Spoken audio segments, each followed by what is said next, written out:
Municipal corporation లో federation chairman Rapolu Ramulu విలేకరుల సమావేశాన్ని నిర్వహించారు. ఈ సందర్భంగా హైడ్రాను హర్షించారు. కానీ పేదలకు అన్యాయం జరుగుతుందని తెలిపారు.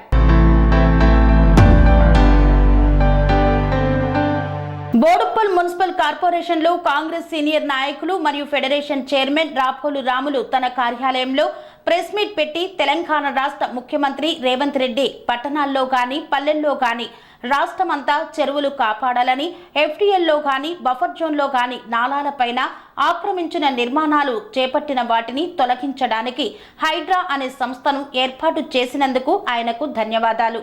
కానీ పెద్ద పెద్ద రాజకీయ నాయకులు, బడా వ్యాపారులు మరియు రియల్ ఎస్టేట్ వ్యాపారులు చెరువులలో ప్రభుత్వ భూములు లేఅవుట్లు చేసి పేదవారిని నమ్మించి తక్కువ ధరకు అమ్మి ధనార్జనకు పాల్పడ్డారు. ఇప్పుడు ఆ ప్లాట్లలో పేదవారు చిన్నగా ఇల్లు కట్టుకొని రేకుల రూములు కట్టుకోవడం వలన హైడ్రా సంస్థ వాటిని కూలగొట్టడం జరుగుతుంది. కానీ పేదవారికి అమ్మినటువంటి బడా వ్యాపారులు ఆస్తులను రికవరీ చేసి పేదవారికి న్యాయం చేయాలని కోరుతున్నానన్నారు. ఈ మధ్యలో తెలంగాణ రాష్ట్రంలో హైడ్రా అనేది ఒకటి సెన్సేషనల్ క్రియేట్ చేస్తూ ఉంది. దాని ప్రధానమైనటువంటి ఆలోచన, దాని ఉద్దేశం పూర్వకాలంలో హైదరాబాదులో కానీ చుట్టుపక్కల కానీ చెరువులు ఉండేవి. ఆ చెరువుల ద్వారా సాగునీరు, తాగునీరు, ప్రజల పశుపక్షాదులకు నీటి లభించేది. తద్వారా పుష్కలంగా నీరు లభించి ఒక 120 ఫీట్లు 50 ఫీట్ల లోపల నీళ్ళు దొరికేవి. అట్లాంటివి పరిస్థితి ప్రస్తుతము తెలంగాణలో కానీ హైదరాబాదులో కానీ లేదు. దాన్ని దృష్టిలో పెట్టుకొని రేవంత్ రెడ్డి గారు, మన రాష్ట్ర ముఖ్యమంత్రి వర్యులు రేవంత్ రెడ్డి గారు ఒక బ్రహ్మాండమైనటువంటి ఆలోచన చేయటం జరిగింది. చాలా మంచి ఆలోచన. ఇప్పటి వరకు తెలంగాణ రాష్ట్రం కానీ గతంలో ఆంధ్రప్రదేశ్ ఉన్నప్పుడు కానీ ఏ ముఖ్యమంత్రి చేయలేనటువంటి ఆలోచన ముఖ్యమంత్రి గారు చేయటము, రేవంత్ రెడ్డి గారు చేయటము సంపూర్ణంగా మేము దానికి మద్దతు ప్రకటిస్తాము. కానీ అందులో అనేక మంది అమాయకమైనటువంటి పేదలు కూడా కట్టుకున్నారు. హీరో నాగార్జున యొక్క ఎన్కన్వెన్షన్ కూల్చివేతతో ప్రజలకు ఇబ్బంది లేదు, అతనికి కూడా ఇబ్బంది లేదు.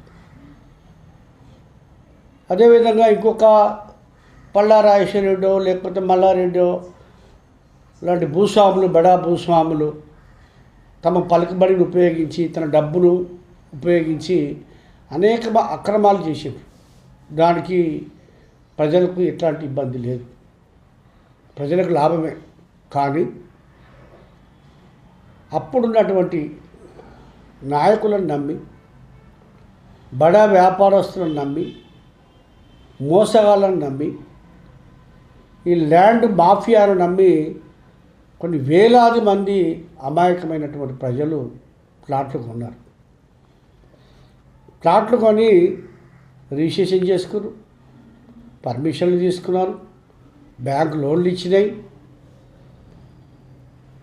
పర్మిషన్ ఇచ్చారు. అన్ని రకాల కూడా ఇళ్ళ నిర్మాణం చేసుకొని వాళ్ళు ప్రశాంతంగా వాళ్ళ జీవితం నడుపుతూ ఉన్నారు. జీవితకాలం ఒక ఉద్యోగి తన జీవితకాలం సంపాదించిన దాంతో ఒక ఇల్లు నిలబడ్డారు. అక్రమంగా ఆస్తులు ఏం రావు వాళ్ళ.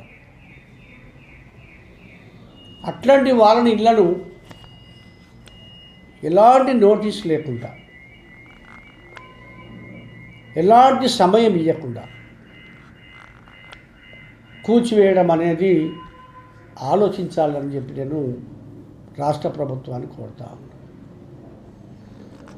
అదొక వైపు అయితే పేదలు, నిరుపేదలు 60 గజాల స్థలమును కోసము నాయకుల చుట్టూ తిరిగి కొంతమంది కొనుక్కొని, కొంతమంది ఏమో పట్టాలు పొంది ఆ నాయకులు కూడా ఉట్టికి ఇవ్వలే. వాళ్ళ దగ్గర వాళ్ళ కష్టార్జితంను దోసుకొని 60 గజాల ప్లాట్ ఇస్తే అక్కడ చిన్న చిన్న ఇల్లు కట్టుకున్నారు, రేకుల రూమ్లో, ఇంకేదో గుడిసెలు కూడా వేసుకున్నారు. అక్కడ అమాయక ప్రజలు చేసిందంతా కూడా ప్రభుత్వాలే కదా. అప్పుడున్న అధికారులు లేరా? అప్పుడు కూడా అధికారులు ఉన్నారు కదా. రిజిస్ట్రేషన్ ఆఫీస్ లేదా, రిజిస్టర్ ప్రభుత్వాధికారి, పర్మిషన్ ఇచ్చిన గ్రామ పంచాయతీ లేకపోతే మున్సిపల్ కార్పొరేషను అది ప్రభుత్వ సంస్థనే కదా. కానీ అప్పుడు చేసినటువంటి నాయకులు చేసినటువంటి తప్పిదాలను ఈ ప్రజల్ని గురి చేయొద్దని చెప్పి నేను ముఖ్యమంత్రి గారిని కోరుతాను. నేను ఒకటే ఈ సందర్భంగా మా ఫెడరేషన్ పక్షాన మీకు ఒక సూచన చేస్తున్నాం. మీరు చేయటం అనేది చాలా గొప్ప సదా ఆశయం, చాలా గొప్ప ఆశయం. కానీ పేద ప్రజలు కూడా ప్రభుత్వం వచ్చి వరకు రక్షణగా ఉండాలి తప్ప వాళ్ళని ఇబ్బందులు పెట్టే విధంగా ఉండొద్దని చెప్పి నేను మంత్రి గారికి, రాష్ట్ర ప్రభుత్వాన్ని కోరుకుంటున్నాను. పేద ప్రజల పక్షాన మీరు సమయం ఇవ్వండి ఎవరికైనా.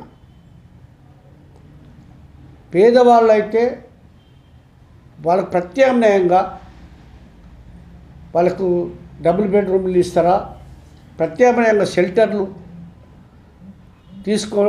ఏర్పాటు చేసి వాళ్ళు ప్రత్యామ్నాయంగా వాళ్ళకి ఇల్లుకు బదులు ఇల్లు లాగా. ఎందుకంటే ప్రభుత్వం ఉన్నదే ప్రజల కోసం కాబట్టి ప్రజల సంక్షేమం కూడా మనం ఆలోచించాలి. మీరు ఆలోచించాలి. ప్రజలు బాధలు పడుతుంటే మరి ప్రభుత్వానికి మంచిది కాదు. కాబట్టి మీరు ప్రజలకు సమయం ఇవ్వండి. పేద ప్రజల వాళ్లకు ప్రత్యామ్నాయం చూపండి. డబుల్ బెడ్రూమ్ ఇల్లు ఇస్తారా, ఇంకొకటి ఇస్తారా, వాళ్ళకు ఒక 6 నెలలు టైం ఇచ్చేసి వాళ్ళకు ఏర్పాటు చేసిన తర్వాత తొలగించాలని చెప్పి నేను ప్రభుత్వాన్ని విజ్ఞప్తి చేస్తాను.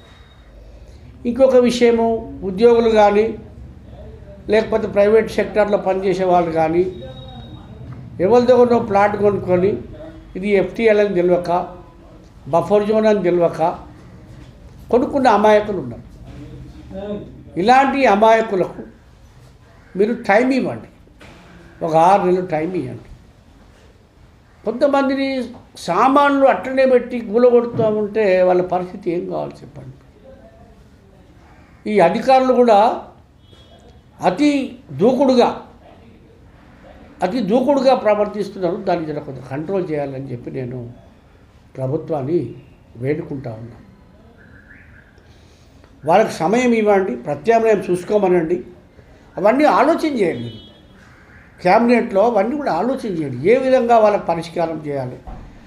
నా సూచన ఏంటంటే, మా ఫెడరేషన్ పక్షాన మేము సూచన ఏంటంటే, ఎవరైతే బాధ్యులు ఉన్నారో, ఎవరైతే అమాయకులను మోసం చేసిన వాళ్ళు ఉన్నారో వాళ్ళు పేదోళ్ళు అయితే కాదు. వేల కోట్లు ఉన్నోళ్ళు, పెద్ద పెద్ద బడా భూస్వాములు, వాళ్ళని మీరు కట్టడి చేయండి. వాళ్ళ దగ్గర వసూలు చేసి వీళ్ళకి ప్రత్యామ్నాయం కల్పించండి. ప్రత్యామ్నాయం కల్పించి వాళ్ళ దగ్గర వసూలు చేసి వీళ్ళకు ఇల్లు కల్పించి వాళ్ళ మీద గట్టి చర్యలు తీసుకోండి. అంతేకాదు, రిజిస్ట్రేషన్లు చేసినటువంటి సబ్ రిజిస్ట్రార్లు ఉన్నారు, వాళ్ళ మీద చర్యలు తీసుకోండి. ఎందుకంటే రిజిస్ట్రేషన్ చేయకపోతే పర్మిషన్ రాదు, బ్యాంకు లోన్ రాదు. ఈ బ్యాంకర్ల మీదనో పర్మిషన్ ఇచ్చిన వాళ్ళ మీదనో కాదు ఇక్కడ చేయాల్సింది. మీరు ఎవరైతే రిజిస్టర్ ఆఫీస్లో ప్రొహిబిటెడ్ లిస్ట్లో ఉన్న ఈ చెరువులను ఇవన్నీ చూసుకోకుండా వాళ్ళు చేస్తుంది కాబట్టి వాళ్ళని ఖచ్చితంగా కఠినంగా శిక్షించాలని చెప్పి మేము డిమాండ్ చేస్తాము. రెండో విషయం ఏంటంటే, ఈ రెవెన్యూ అధికారులు ఉన్నారు, తర్వాత మైనర్ ఇరిగేషన్ చిన్న నీటి పారుదల శాఖ ఉన్నది. అవి చెరువులను చూసుకునే పని. అది చెరువులను మాత్రమే రక్షించాలి, నీటిపారుదలను సక్రమంగా ప్రజలకు అందియాలి, వాళ్ళ డ్యూటీ అది. అట్లాంటి వాళ్ళు చెరువులు కబ్జా అవుతూ ఉంటే, అన్యాక్రాంతం అవుతూ ఉంటే ఏం చేశారు? దానికి సంబంధించిన అధికారులు ఎవరు? ఆర్ఐ కానీ, ఎంఆర్ఓలు కానీ, తహసీల్దార్లు కానీ, ఇంకా ఎవరైనా కలెక్టర్లు కానీ. కలెక్టర్ని బాధ్యం చేయండి. ఎందుకంటే ఒక IAS ఆఫీసర్ అంటే ఒక జిల్లాకు ఒక తండ్రి లాంటి వాడు. అట్లాంటి ఆయన ఏం చేస్తుండే? ఆఫీస్లో కూర్చొని కాదు కదా, నువ్వు తిరగాలి కదా, ప్రజలు ఎక్కడ ఇబ్బంది పడుతుంది ఏమవుతుందని. సరే, స్థానికంగా కొంత తహసీల్దార్లు కానీ మిగతా ఆర్ఐలు కానీ ఇట్లాంటి అధికారులు ఎవరైనా లాలూచి పడే అవకాశం ఉంటుంది. నువ్వు ఇండియన్ సర్వీస్ ఇండియన్ ఐఏఎస్ అంటే ఇండియన్ అడ్మినిస్ట్రేషన్ సర్వీస్ కదా. నువ్వు మొత్తం భారత రాజ్యాంగాన్ని భారత రూల్ ప్రకారం నడుస్తా అని చెప్పి నువ్వు ఉద్యోగంలోకి వచ్చి నువ్వు వీళ్ళ మీద అజమాయిషీ చేయలేకపోతే నువ్వు ఏ విధంగా ఐఏఎస్ ఆఫీసర్ అవుతావు? ఏ విధంగా జిల్లా కలెక్టర్ బాధ్యత వహించగలుగుతావు? కాబట్టి ఇట్లాంటి వాళ్ళని కూడా మీరు ఐడెంటిఫై చేసి ఖచ్చితంగా వాళ్ళ మీద చర్యలు తీసుకోండి. పై లెవెల్లో ఖచ్చితంగా కఠిన చర్యలు తీసుకుంటే కింది లెవెల్లో ఆటోమేటిక్గా సెట్ అవుతుంది. అంతేగాని కింది వాళ్ళని ఇబ్బంది పెట్టడం అనేది సరైనది కాదు. మీరు చేసిన ఆలోచన గొప్ప అద్భుతమైనటువంటి పథకం. ముఖ్యమంత్రి గారు క్యాబినెట్ తీసుకున్నటువంటిది అద్భుతమైనటువంటిది. ఎందుకంటే భవిష్యత్తు మానవాళి మనుగడకు ఇరిగేషన్ శాఖ మనుషులు ఎక్కడ పోయారు? ఈ శాఖ ఏం చేస్తుందని మీరు ఆలోచన చేయండి. మొత్తం ఇల్లు అయిపోతే ఆయన్ని కూడా మునిగింది. కనీసం 10 రోజులు కరెంటు లేదు, తినడానికి తిండి లేదా ప్రజలకి. రాత్రి మునిగిపోయింది. అన్నమో రామచంద్రాన్ని ఎదురు చూసిర్రు, చేతులు చాసిర్రు. అప్పుడు ఈ జేసీబీల మీద కూర్చొని పాలు సప్లై చేయడం పరిస్థితి ఏర్పడింది. ఉద్యోగాలు లేవు. అదేవిధంగా ఈ వైపు రాచెరువు, శుద్ధకుంట, అదేవిధంగా నల్ల చెరువు, ఇక్కడ 3 చెరువులు ఉండేటివి. రాచెరువు అందులో 10 ఎకరాలు FTL పోయింది, బఫర్ జోన్ పోయింది. అదేవిధంగా శుద్ధకుంట అయితే అది 6 ఎకరాలు చిల్లర. ఈ 6 ఎకరాలలో 6 ఎకరాలు మిగిలింది. ఎవరికి దాని బాధ్యత? అదేవిధంగా నల్ల చెరువు, ఈ నీళ్ళన్నిటి కూడా పోయేది ఇవన్నీ కూడా గొలుసు కట్టు చెరువులు అనేది నిజాం నవాబు ఒక మంచి ఉద్దేశంతో నీరు వృధా పోకుండా రాయలకుంట ఎర్రకుంట నిండిన చెరువు చెన్నయ్యకుంటకు రావాలి. ఓవర్ఫ్లో అయితే నిండితే తూము తీసేస్తే చెన్నయ్యకుంటకు రావాలి. చెన్నయ్యకుంటలకెళ్ళి ఎక్కువ అయితే తీసేస్తే పటేలకుంటకు రావాలి. పటేలకుంటకెళ్ళి తీసేస్తే మిగిలితే అన్మాస్కుంటకు రావాలి. అన్మాస్కుంటతో ఆయిలకుంటకెళ్ళి పిడిదబడి చెరువు పోవాలి. ఇది ఒక ముందు చూపుతోటి నిజాం నవాబ్ కాలంలో అప్పుడు ఉన్నటువంటి అధికారులు సృష్టించినటువంటి వాటర్ సంపద మనకు. అదేవిధంగా పిడిజాదిగూడ చెరువు, ఈ పిడిజాదిగూడ చెరువు ఏంటిది? మొత్తం FTL బఫర్ జోన్లు మొత్తం ప్లాట్ చేసి అమ్ముకున్నాం. ఇలా ఎక్కడ పోవాలి నీళ్ళు? చెరువులకు పోవాల్సిన నీళ్ళు అంతా కూడా ఇళ్ళకి వస్తుంది. కాబట్టి ఈ విధమైనటువంటి పరిస్థితులు ఉన్నాయి. కాబట్టి ప్రభుత్వం ఒక విశాలమైనటువంటి దృక్పథంతో ఒక కమిటీని వేసి కమిటీ ద్వారా మొత్తం దీన్ని అధ్యయనం చేయండి. మీరు తెలంగాణ వ్యాప్తంగా ఉన్నటువంటి చెరువులను అధ్యయనం చేయండి. అధ్యయనం చేసి దాని మీద ఒక ప్రణాళిక రచించి ప్రణాళిక తయారు చేసి ముందస్తుగా వాళ్ళకు ఎచ్చపోతే ప్రశ్నార్థకమవుతుంది. జీవించలేడు, పశుపక్షాదులు జీవించలేడు. కాబట్టి ప్రభుత్వానికి మా వంతుగా మేము సూచన చేసేది ఏంటి అంటే, మేము కూడా ఒక వాలంటీర్ ఆర్గనైజేషన్గా చెరువుల వద్దకు అనేక సార్లు ప్రజలు బాధలు పడుతుంటే వెళ్ళినాం, నీళ్ళలో నడిచినాం, వాళ్ళకి ఆహార పొట్లాలు ఇచ్చినాం, పాలు ఇచ్చినాం, నీళ్ళు ఇచ్చినాం, మునిగిపోయిన ఖాళీలలో పోయి. ఈ బాధలన్నీ మాకు కూడా తెలుసు. అనేక FTL ఉన్నాయి. బోడుప్పల్లో సుమారు 8 చెరువులు ఉన్నాయి. 8 చెరువులల్లో ఎర్రకుంట, చెన్నయ్యకుంట, పటేలకుంట, అన్మాస్కుంట, ఆయిల్లకుంట, ఇక్కడ 5 కుంటలు ఉంటే ఒక్కటి మిగిలింది. అది కూడా 1 ఎకరం 2 ఎకరాల పరిస్థితి ఉన్న పరిస్థితి. దాన్ని కూడా కబ్జా చేయడానికి శ్మశాన వాటికల పేరు మీద లేకపోతే ఇళ్ళ పేరు మీద కబ్జా చేయడానికి నిత్యం ప్రయత్నాలు జరుగుతూనే ఉన్నాయి. ఇలా ఈ 4 చెరువులు ఉంటే ఊర్లో ఇంత పరిస్థితి వచ్చేది. 2000 ఫీట్లు వేస్తే కానీ నీళ్ళు రావు పరిస్థితి ఉండదు. అదేవిధంగా ఈ పైభాగం చూస్తే బోడుపల్లి మున్సిపల్ కార్పొరేషన్లో పైభాగం, అదేవిధంగా చెంగిచెర్లలో చింతలకుంట సుమారు 43 ఎకరాలు, అది 30 ఎకరాలకు కుదించకపోయింది. దాని మీద అనేక మంది మత్స్యకారులు జీవనం సాగిస్తుంటారు. చేపలు పట్టుకుని వాళ్ళ వృత్తిని కొనసాగించి వాళ్ళ బతుకుదేరు అదే. ఇలా చెరువు కూడా వాళ్ళకి కాకుండా పోయింది.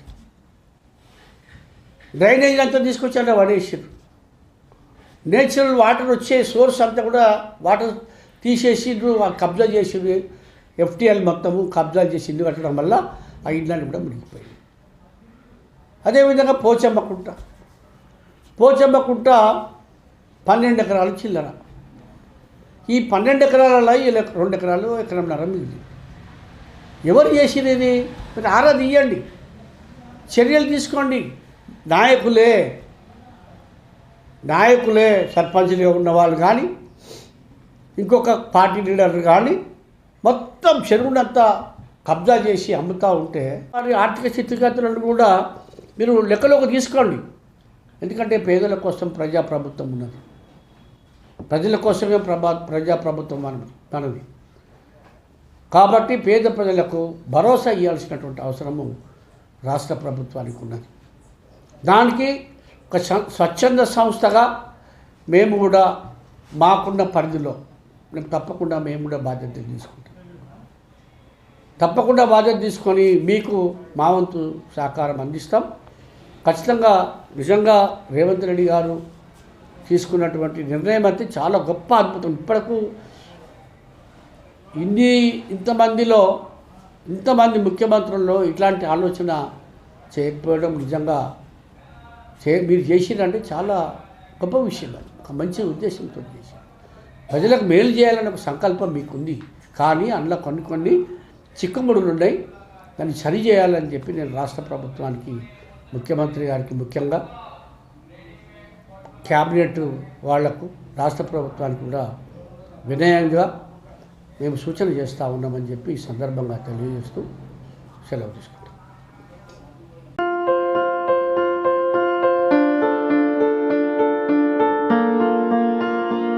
సంస్కృతి, సంప్రదాయం, ప్రేమ, ఆప్యాయత, రాజసం ఉట్టిపడే వేడుకలకు అనువైన ప్రదేశం MLN కన్వెన్షన్ హాల్. కని విని ఎరుగని రీతిలో జరిగే మీ ఇంటి కళ్యాణ వైభోగానికి అందమైన కళ్యాణ వేదిక MLN కన్వెన్షన్ హాల్.